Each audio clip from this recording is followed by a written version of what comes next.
We've seen the far-right disorder. It's had a decidedly anti-Muslim dimension.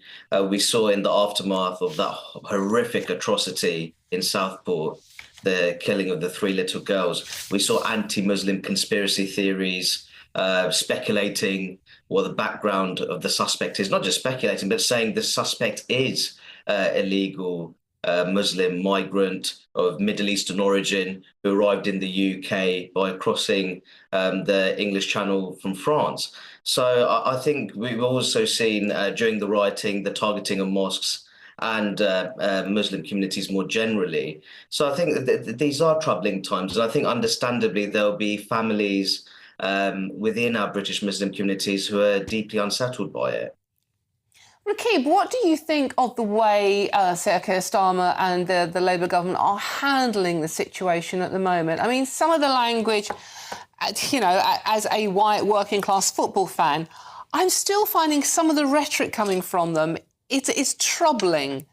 What do you make of sort of like, the whole link between now we've seen the link between football fans and some of the rioters and the fact that we're still using the phrase far right to describe people who are maybe just have genuine concerns. Not talking about people breaking the law, but people who have genuine concerns about where this country is going with immigration. What do you say to that, Rakib?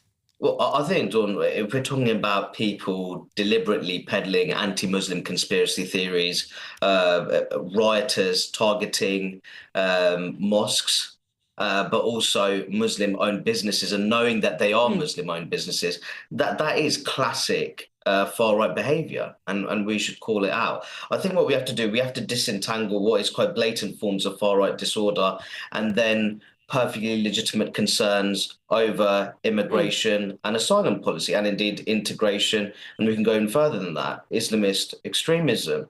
But I think that what you'll find, Dawn, is that the average British voter who has concerns, those conservative concerns over immigration, asylum policy, how integration is working or rather not working in this country, they tend to have a very firm respect for the rule of law.